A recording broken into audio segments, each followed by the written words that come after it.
Slavery is back. Welcome to a place where private business profit from a captive labour force, yet pennies are spent on medical services to a population in which the Indigenous, the poor and the mentally ill are overrepresented. Where isolation, humiliation and degradation are facts of life. Welcome to prison.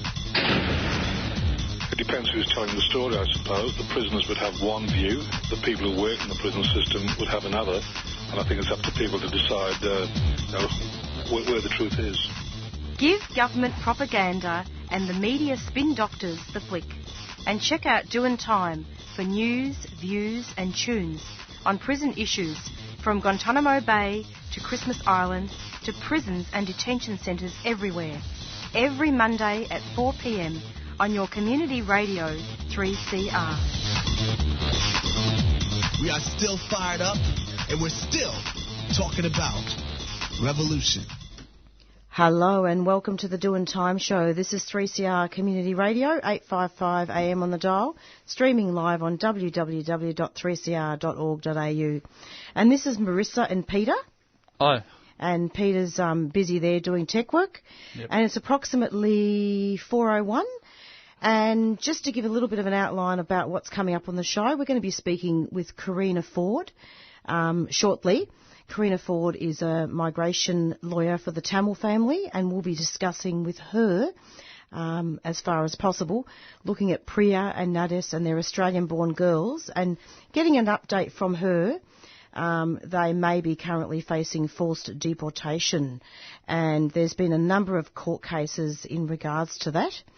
And I'm just going to quickly read out a bio for Carina, just so that people are aware. Carina Ford is recognised as one of Australia's preeminent migration lawyers. She is a practising lawyer and an accredited immigration and administrative law specialist. She is a member of numerous legal boards and was the Vice Chair of the Migration Law Committee of the Law Council of Australia between April 2017 and April 2019. Carina is a regular contributor to submissions about bills in this area for the Law Institute of Victoria and Law Council of Australia, and has appeared before numerous Australian Senate committees. So in regards to the Tamil family, there have been many petitions signed by the Queensland for people in Queensland, and they've been dragged against their will by Border Force officials. Here, there and everywhere, basically. And lots of protest about it, so we'll be speaking with her shortly.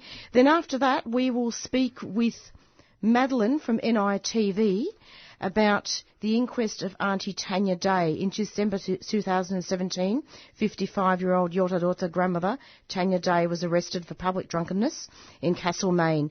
17 days later, she died from a traumatic brain injury suffered when she fell in a police cell. It was more than 3 decades ago that the Royal Commission into Aboriginal Deaths in Custody exposed the often substandard treatment of Indigenous people in the justice system. And then lastly, last but not least, we'll speak with Marianne Mackay. It was an interview prepared by Peter, and Marianne will talk about an Aboriginal mother that was recently shot in Western Australia. So without any further ado, let's now speak with Carina Ford.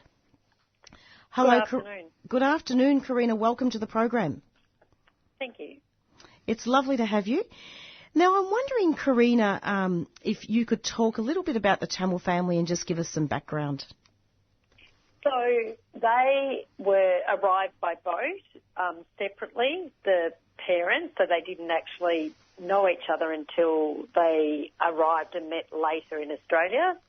They then applied for separate applications. So the applicant's father applied for an application that did go through the process of going all the way to the High Court. And then the mother and the oldest daughter then applied for a Chev application that also went through the IAA and then to the High Court. So the case in front of the courts at the minute relates to the youngest daughter, who was not included in either of her parents' applications. Thank you so much for clarifying that, Carina. So how does it stand for the moment? At the minute, so we, as most people are aware, about 2 weeks ago, the Department of Home Affairs or Border Force went to remove the whole family back to Sri Lanka, and we managed to obtain an urgent injunction to stop that removal. Then what happened is we then needed to show the court that we had a case that was worth listening to by the courts as to whether there was a potential error made in relation to the removal process. So last Thursday's decision in relation to the interlocutory application was that we do have a case to be put forward. It doesn't necessarily mean we're going to win that case, but at least there's enough there to establish that the matter should be listed for a final hearing. So that's where we're up to at this point in time.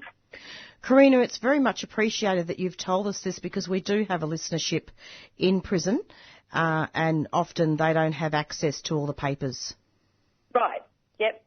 So that's good. So, yeah, I mean, that's sort of, a summary from there. And then what will happen is it will be listed for a further hearing, and that date has not yet been determined.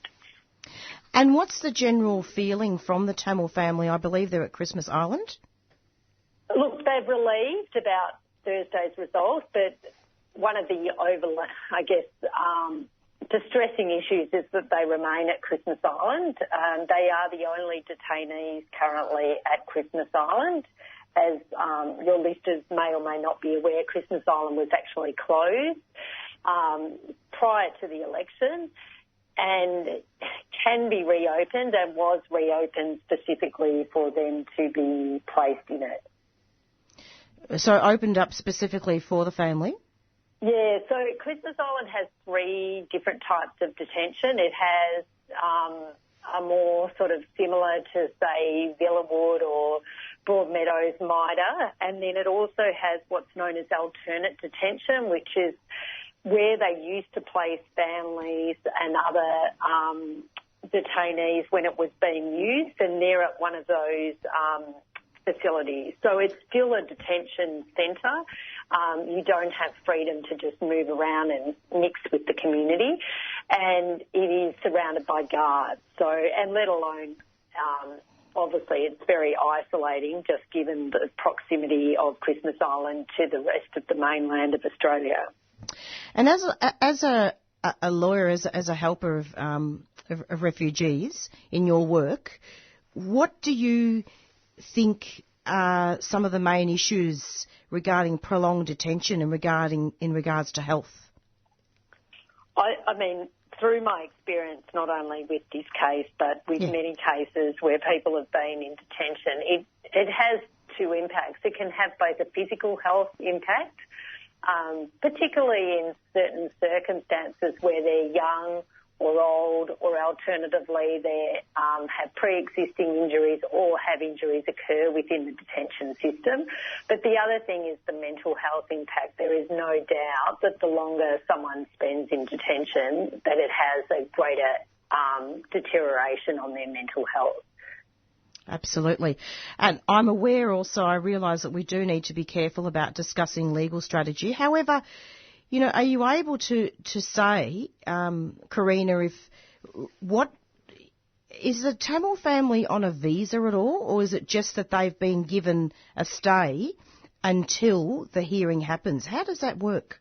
Yeah, currently they do not hold a visa, which is why they are detained. There would be the option for them to be considered for a visa, like many others in this circumstance are. But unfortunately, at this stage, because they do not hold a visa, they have been detained. And that is required under the Act. It's just that there is that option open there to consider them for a grant. So at the moment, just to clarify, so they're waiting, the family are now waiting for another court date to work out whether they can or cannot stay in Australia? Yeah, just remembering it does very much relate to one child, the current application. Yeah. Okay, so one child because she's Australian born, correct? It's not really just relating to her. It's actually, I mean, that's one element, but that's not really what the court case is about. It's about the fact that she has not had the protection visa process undertaken in relation to her, and it's our view that that is required to be done in accordance with the Migration Act. So generally speaking, the department doesn't split families, so which we hope does not occur in this case, and that is why the family unit remains together. Okay, well that's good to hear, isn't it, that the family hasn't been split? Yes, yeah. Well, it'd be pretty detrimental to all those involved if that was to occur, let alone, I think one thing that's quite unusual about this case is the sheer amount of media attention and support it actually has had from the Australian community. I fully appreciate not everyone supports it. I've heard that, but I would actually say that overwhelmingly the support has been positive in relation to the family. Maybe because there's children involved, but also maybe giving people a better understanding of what the current process is for people who do arrive by boat, and that it is drawn out and there are a lot of grey issues with it. It's just not a black and white matter. I have often asked, actually, a few refugee advocates about this, and I've never really asked someone in the legal profession this particular question, and you don't need to answer it, you don't have to answer it if you don't want to. But I'm wondering, what is the situation when you hear things that the coalition government says about people not being recognised as refugees when they come by boat? Is this applicable to the Tamil family? The minister's position on this is that that the parents have not been recognised as refugees and therefore they should be removed. Our position is, well, firstly, that the youngest child hasn't been assessed at all as to whether she is a refugee, and that should occur. And the second part of it is that their circumstances have actually changed a lot since they arrived, in particular the exposure of the media attention puts them into a different category. I'd also add to that too that the minister has a power to consider applications that fall outside the whether or not someone is a refugee, and that's called the public interest power, and this is a public interest power, and I have mentioned before on other media that it's not a national interest power, and so therefore you can have other cases that fall within it. For example, it might be of a humanitarian nature, a compelling reason nature, Australian support nature. It's not limited to just looking at whether or not someone is a refugee or not. So it's again that sort of, there's a lot of elements to determining it. But in particular with the child, we would say she has not even had that benefit of having had her application assessed as to whether she is a refugee or not. Carina, thank you so much for coming onto the program. It's been lovely having you. Do you have any final comments to make before we finish? No, that's all, and thank you very much for having me on. Yeah, basically we invited you onto the show because we focus particularly on people that have been deprived of a voice, and we felt that it was important to get the information from the lawyer of the Tamil family. Great. Thank you very much. Thank you. Take care. Bye. Bye-bye. Bye. And that was Carina Ford, migration lawyer, speaking about the Tamil family, and let's hope that the family is not deported and that they are able to stay in Australia. It's approximately 4:13 and we may be speaking hopefully with Madeline from NITV, but in the meantime, Peter, did you want to put some music on maybe? Yeah, sure. This is Mia Dyson with Lonely. Beautiful. 1, 2, 3.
Most LGBTIQ people experience positive, intimate and family relationships. However, like cisgendered heterosexual people, some LGBTIQ people experience abuse and violence in their relationships. With Respect is a new family violence service for LGBTIQ plus Victorians, providing counselling and recovery programs for victims and survivors of family violence and help for people using violence who want to stop. With Respect is a partnership between Queer Space, Thorn Harbour Health, Switchboard Victoria and Transgender Victoria. For more information, visit withrespect.org.au or call 1800 542 847. With Respect is not a crisis service. If you need immediate help, call 000. A 3CR supporter.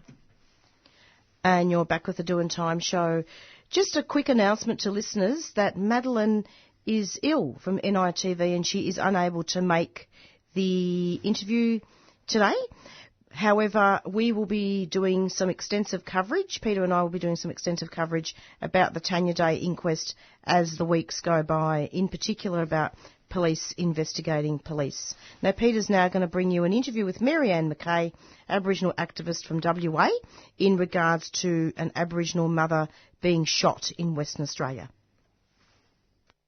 Lawyer says systems and protocols need to be investigated following the shooting of Aboriginal mother in Western Australia. On the line we have Marianne Mackay, Aboriginal activist from WA, who's a regular guest on the Doing Time show. Hello, how are you, Marianne?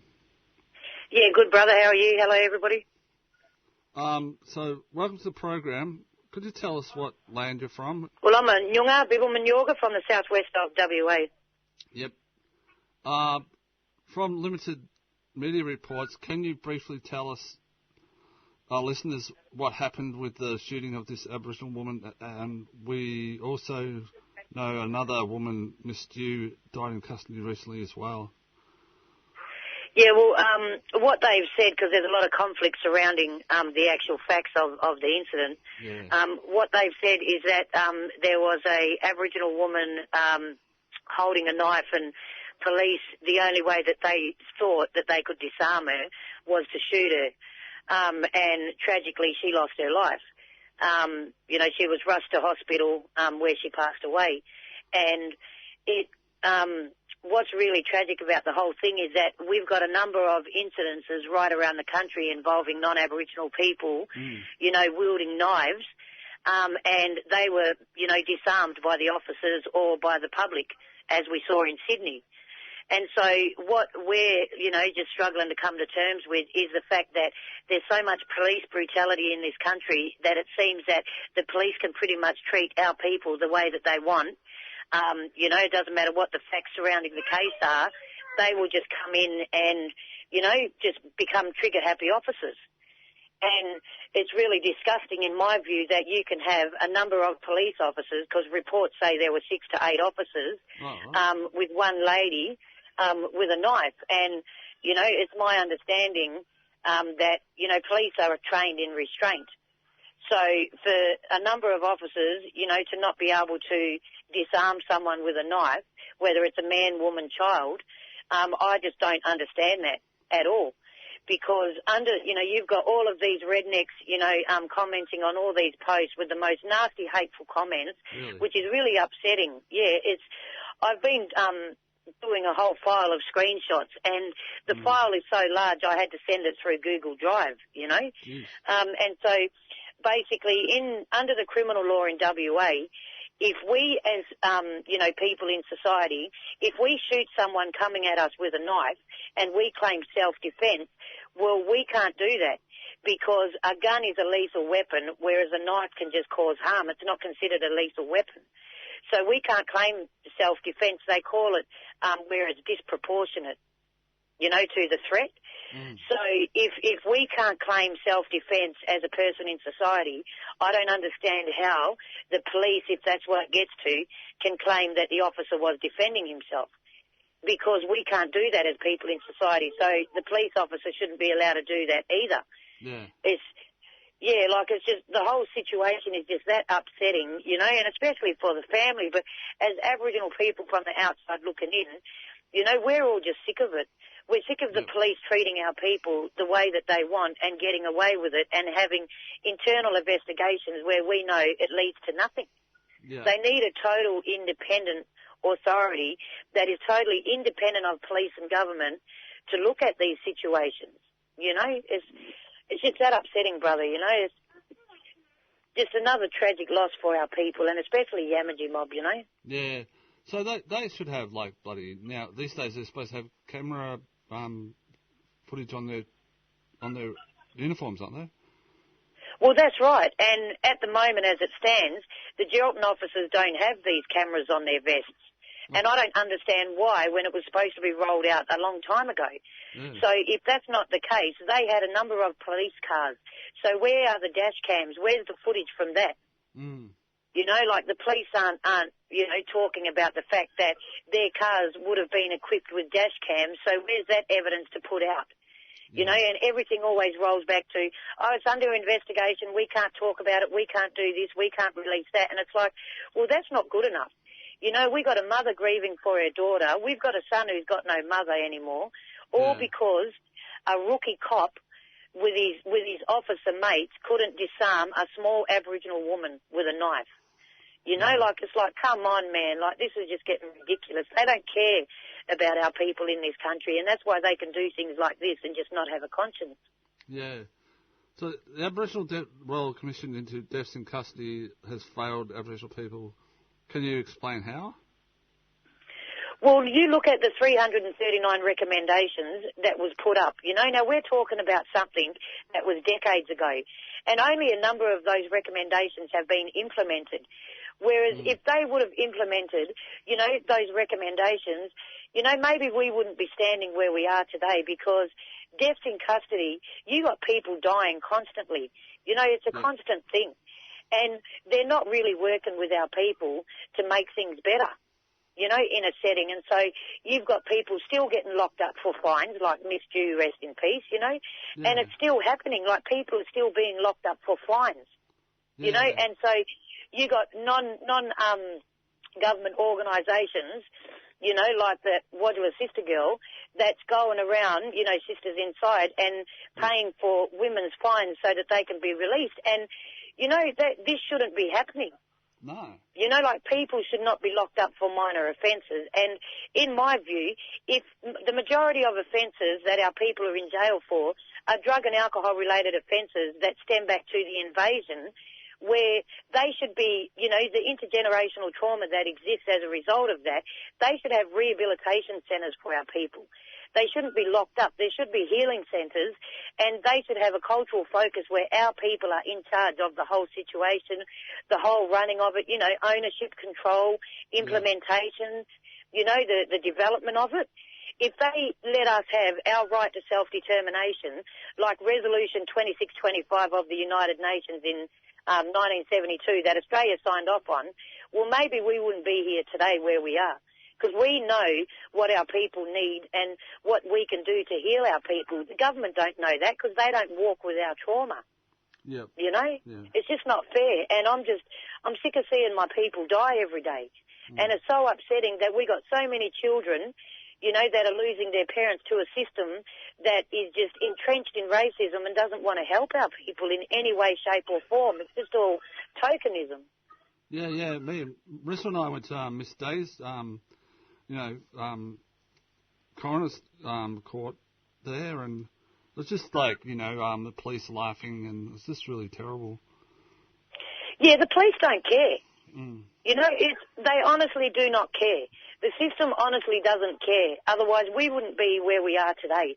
The amount of money that the government throws around, you know, and makes non-Aboriginal society think that they're giving to our people, it does nothing if proper developments of programs aren't put in place.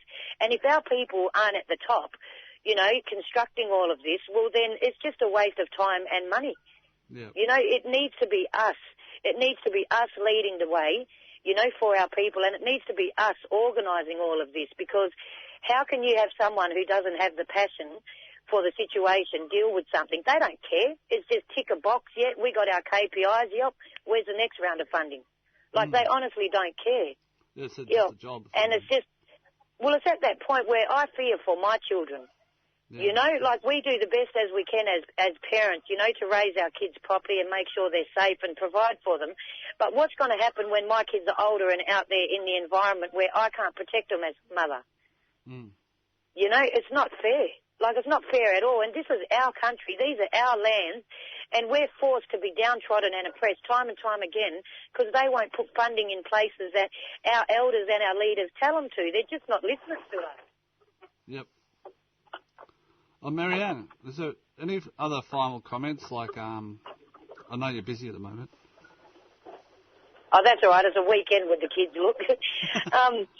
Yeah, no, I just want to send my deepest condolences to the Yamaji mob, you know, and just let them know that there's support right around the country from all our mob.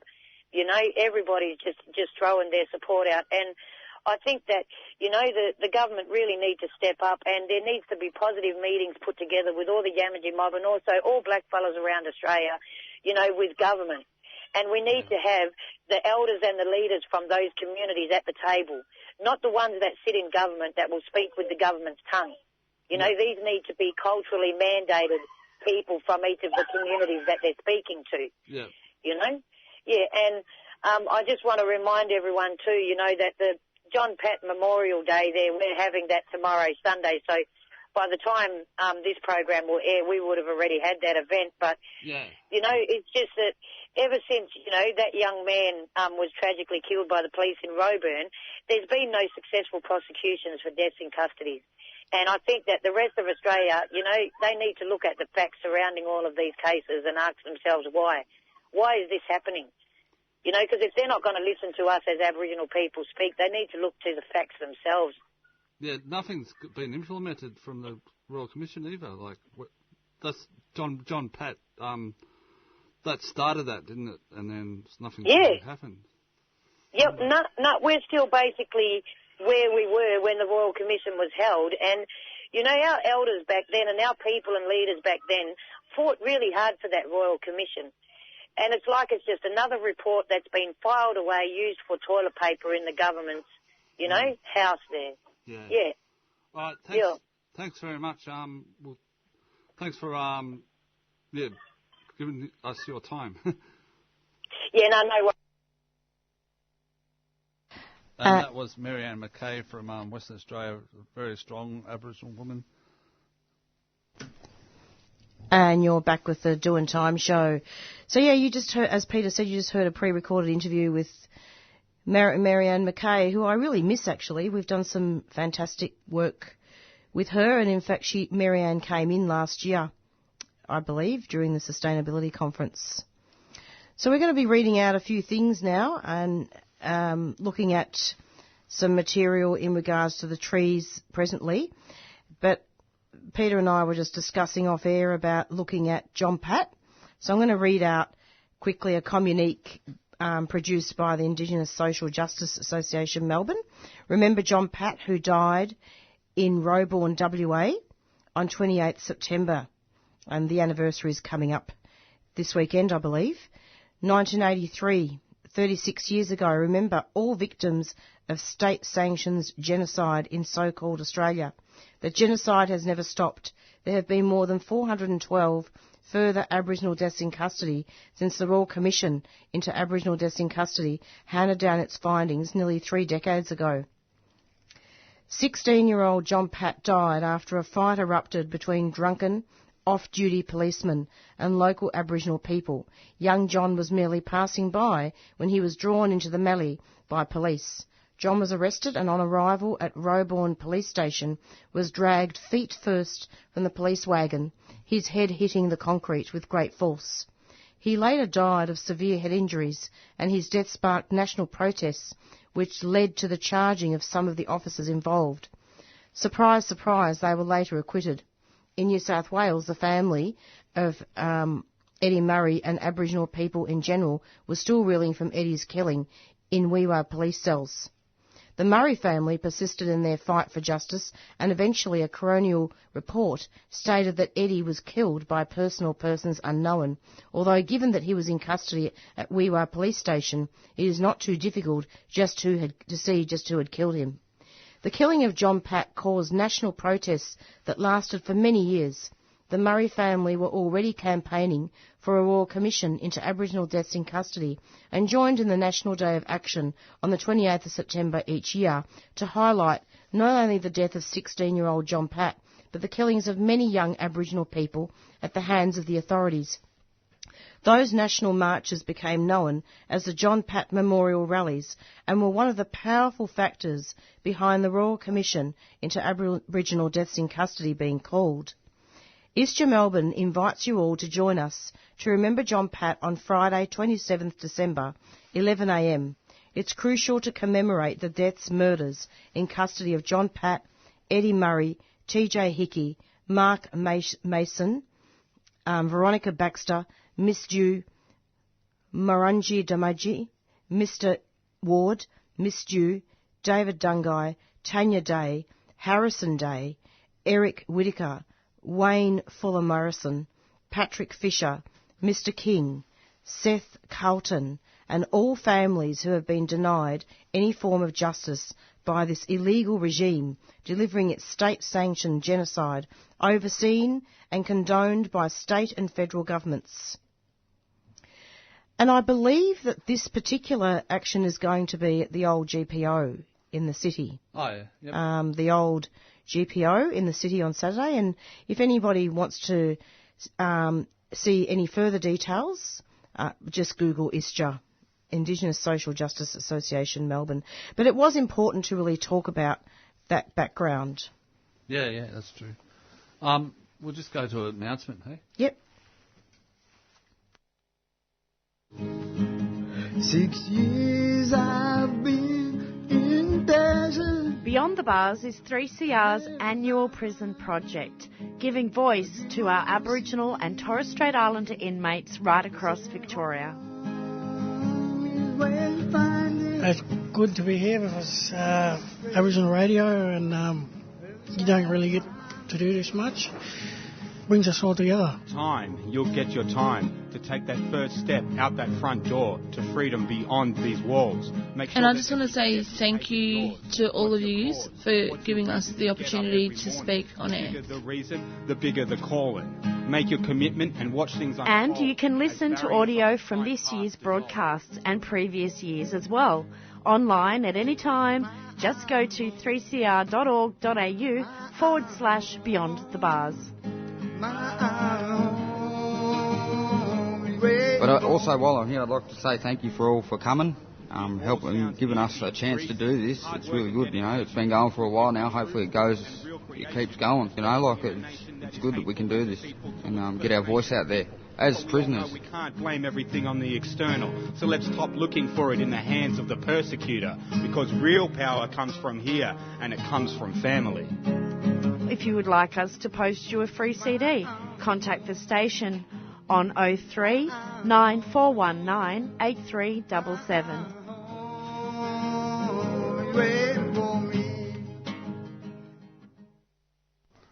And you're with 3CR 855 AM or www.3cr.org.au. I'm just going to put on In Control by Baker Boy.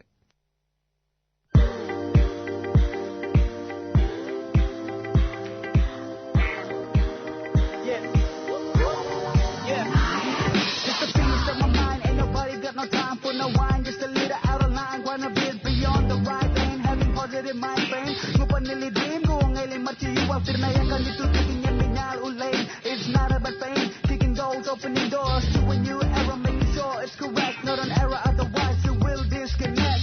And the darkest days won't last forever, even brighter days come sooner or later. You can win, thinking much about what you're not. Really need no more worry, bunga, what gotta do, what you gotta do, it's up to you, where you wanna head up to. It is hard, you're gonna have to break through. They turning up the pressure till it breaks you, so break through, come on. They come, they go, but this I know, I will not let them hold me back no more. I shoot, I score, I give my all, my future, I am in control. I am in control. Yeah. No matter young and old, having dreams and goals, take control on the fundamental wrong, negative roles. It ain't good for the soul, having the motive is good for us Nothing that you can't achieve when you're a seeker. Keep on moving straight ahead and be an icon like a pillar for the next gen. Okay. They come, they go, but this I know, I will not let them hold me back no more. I should ask for, I give my all, my future, I am in control. I am in control. I am in control. I am in control. When they tell you what you can and can't do, we like. When you see people trying to break your dreams and you know it like. When they say they know but you know they don't, we like. When you make it to the top and you cement your spot, we like. Yeah. Alright.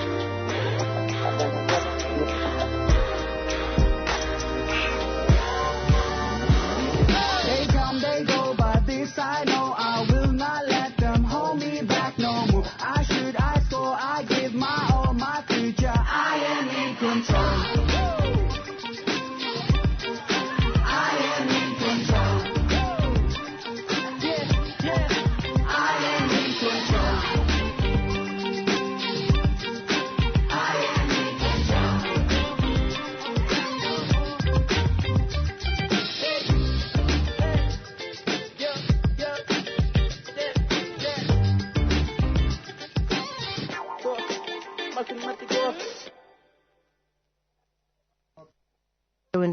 You're back with the Do and Time show. Going to be giving you just a little bit of an update about what's happening with the sacred trees, and listeners may recall that we have interviewed quite a few people about the trees. We've interviewed Lydia Thorpe, we've interviewed Mariki, we've also interviewed DT as well, and campaigners and traditional owners. And there is an article that I was going to read out that's quite pertinent to this campaign and really shows up some of the racism and racial profiling that arises as a result of these campaigns. The article is public knowledge. It's the Araat Advertiser, and it's entitled Western Highway Duplication, Subcontractor Fired After Making Threats to Activists in Audio Recording. And I'm going to start reading that now. A Western Highway subcontractor has been fired after audio surfaced of her making violent threats about Binga duplication activists. In the recording posted on the Djab Wurrung Heritage Protection Embassy Facebook page and YouTube channel, a woman is heard making violent, racially targeted and transphobic comments about the activists. We're not allowed to do anything physical. They've got to hit first. So we're just waiting. It's coming. And then out comes the baton and they're going to be sorry, the woman said. Other comments in the recording include, and you've got a bloke there with long plaits with makeup on, in dresses, transvestites, and they're half white. We can get them off the land, not a problem. But, oh, you can't touch them. Yeah, we've all done martial arts. They'll get a big shock. I wanted to go bang in his throat, this transvestite, because he was right in my face. I just pushed them back. It don't matter, I said. Djab Wurrung Heritage Protection Embassy say the recording was sent from a supporter. A Major Road Projects Victoria spokesperson confirmed the person in the recording was a worker at the site who had since been fired. An investigation has found that the person heard in the audio recording is a subcontractor working on the project. The subcontractor has been removed from the project, the spokesperson said. MRPV deplores the views expressed in the audio recording and we will not tolerate racism. The well-being and safety of the community, as well as staff, contractors and subcontractors, is paramount. The Araat Advertiser also asked what practices Vic Roads and Major Road Projects Victoria had in place to ensure professional standards were upheld by all employees and subcontractors. Works at the site were stopped last week. However, activists said the works resumed on Thursday. Activists marched through Melbourne in support of Djab on Country report makes recommendations regarding cultural heritage. Activists peacefully walk major road projects Victoria workers off campsite. Lawyer for the activist Michael Kennedy has called for the state government to establish a parliamentary inquiry into the works. In a letter to the Araat Advertiser, Mr Kennedy said an inquiry was justified because there was compelling evidence of a flawed institutional process from 2010 onwards, with enormous losses associated with the delays since February 2017. These could have been avoided if Vic Roads and Major Road Projects Victoria was not so determined as an institution to control the process, he said. I recommend that taking guidance from the successful parliamentary inquiry into institutional child abuse, only an independent parliamentary inquiry will enable the loss-bearing tax-paying public to be satisfied that a genuine reassessment will have the transparency and integrity which is essentially required. And I just wanted to read that out because it's quite important, and it really highlights not just the racism but also the ongoing problems that's happening with the sacred trees, and it's so important to be able to look at ways to actually resolve it, and looking at, as I've said so many times during this coverage, that it's important to look at cheaper options and other options so that the trees are not affected. It's approximately 4:44 and you're listening to the Doin' Time show. Sending out a cheerio to Madeline from NITV, who's not well, and I'm hoping that we can interview her presently as we continue to pay tribute to Auntie Tanya Day over the coming weeks. And we'll just go to an announcement.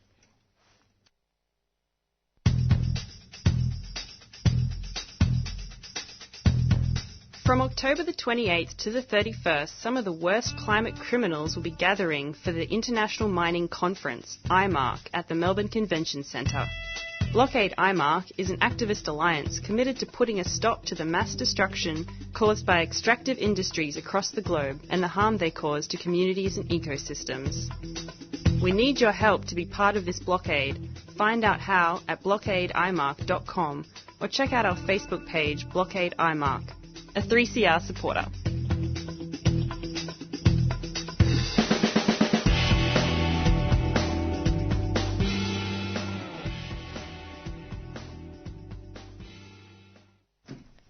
And we're now going to be reading out an article from the West Australian.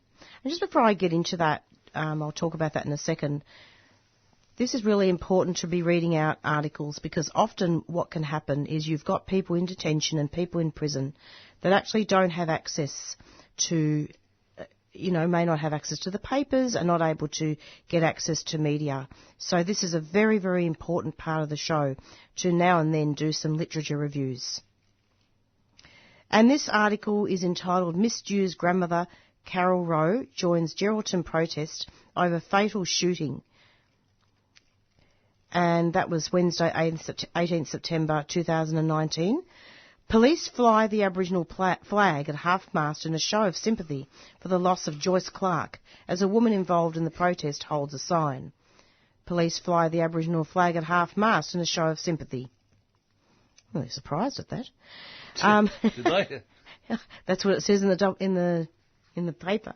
The grandmother of a Yamati woman who died in police custody has joined a protest over the alleged police shooting death of a woman in Geraldton last night. Carol Rowe, whose granddaughter, Miss Du, died from septicemia and pneumonia in August 2014, 3 days after she was locked up in South Hedland, said she was devastated to hear about the death of 29-year-old Joyce Clark. The circumstances leading to Miss Clark's death are under investigation, as per standard protocol with an alleged police shooting. Miss Rowe is one of about 100 people protesting outside Geraldton Police Station, where officers lowered the Aboriginal flag in sympathy for the loss. I couldn't sleep, Ms Rowe said when she heard the news of yesterday's death. We all want justice and we want the police held accountable. Geraldton Police Station officer in charge, Senior Sergeant Jackson Scragg, briefly addressed the gathering and asked them to keep the protest peaceful. Others at the protest described Ms Clark as a happy-go-lucky girl. Charmaine Paper Talk Green said she convened the protest because the community needs to know we're distressed. We're asking, where were the tasers? Where was the pepper spray? Where were the dogs? Why was a gun used? She said. Protesters have asked that the investigation into the fatal shooting not be carried out by police, but another investigative authority. They also claim mental health services for Aboriginal people are inadequate.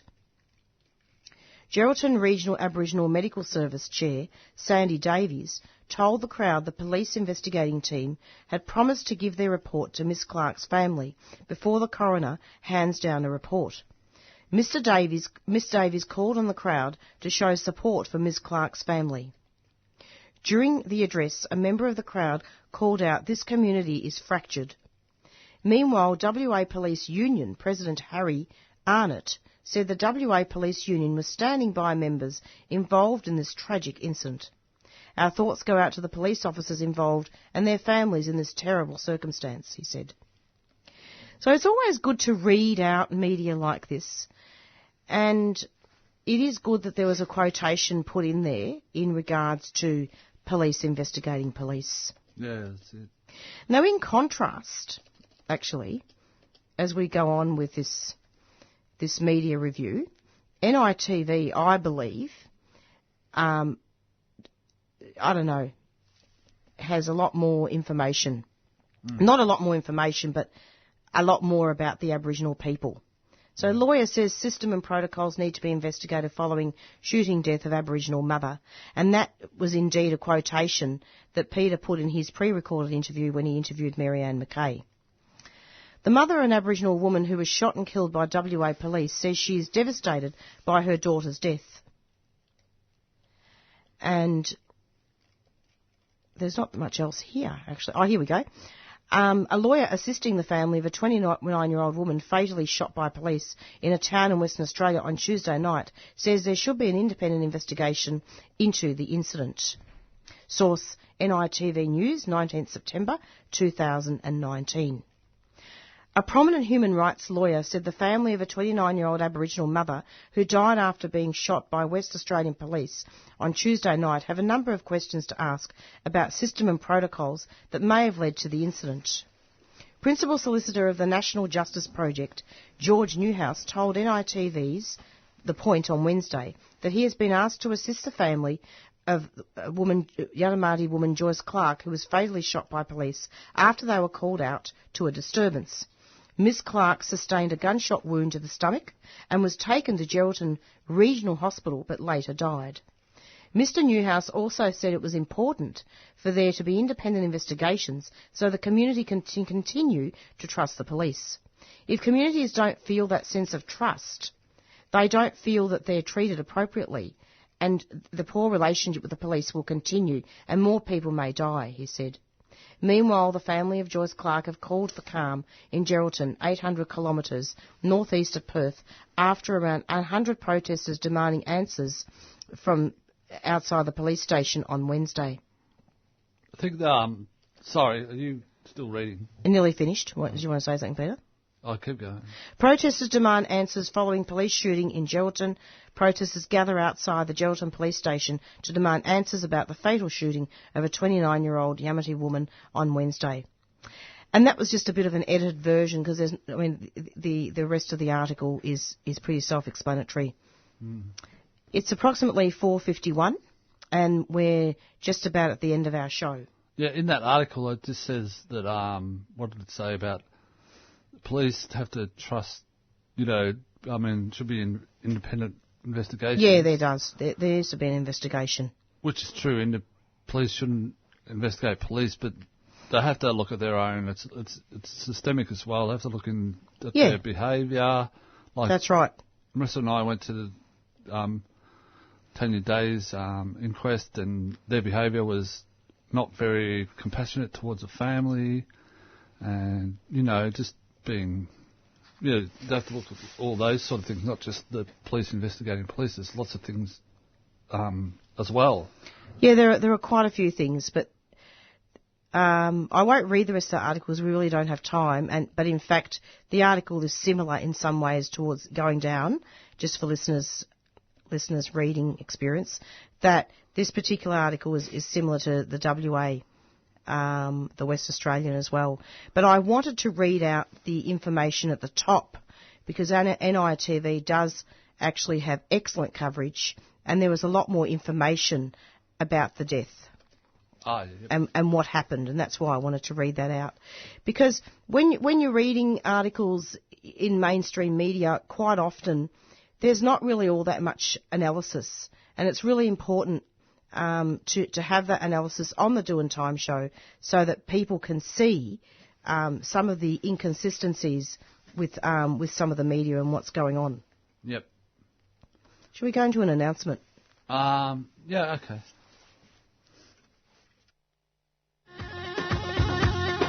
.3CR are selling kafir Palestinian scarves in support of the last factory that produces them in Hebron, Palestine. All profits will be donated to the reconstruction efforts in Gaza and support Palestinian industry. These are traditional scarves available in red and black, or you can choose from a modern design. Go to 3cr.org.au/shop to buy online or drop into the station during business hours. And you're back with the Doing Time show, and it's now we're just about to say goodbye. We have about 3 minutes left of our show. Beyond Zero is coming up next, and tune in every Monday from 4 to 5 p.m. for the Doing Time show. And thank you so much to Marianne Mackay and also to Carina Ford, our guests on the show today. Thanks so much. Thanks. Okay, see Bye-bye. you, everyone. See you next week. Bye-bye. Bye.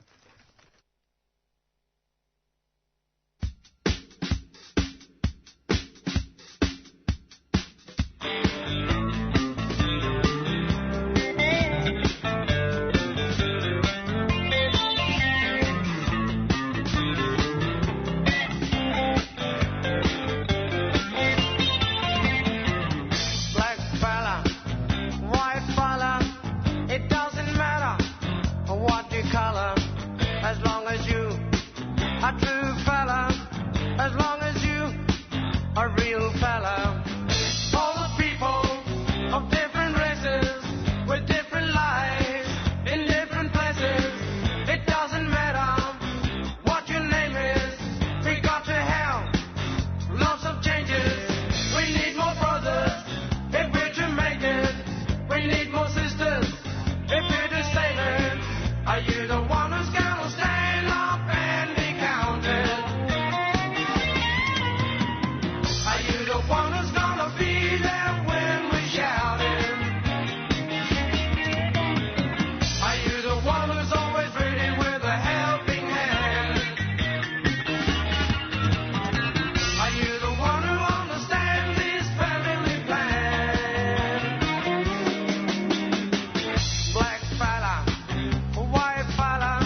Are you the one who's always ready with a helping hand? Are you the one who understands this family plan? Are you the one who's always ready with a helping hand? 3CR are selling kafir Palestinian scarves in support of the last factory that produces them in Hebron, Palestine. All profits will be donated to the reconstruction efforts in Gaza and support Palestinian industry. These are traditional scarves available in red and black, or you can choose from a modern design. Go to 3cr.org.au/shop to buy online or drop into the station during business hours.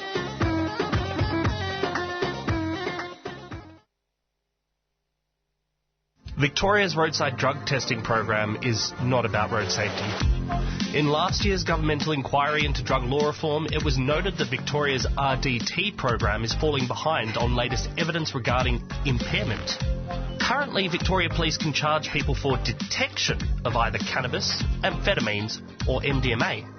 But those detections do not correlate with impairment.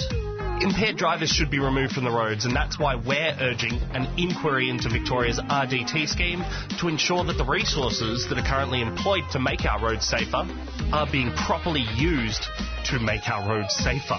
Help us refocus road safety onto what makes roads safe. Sign the e-petition.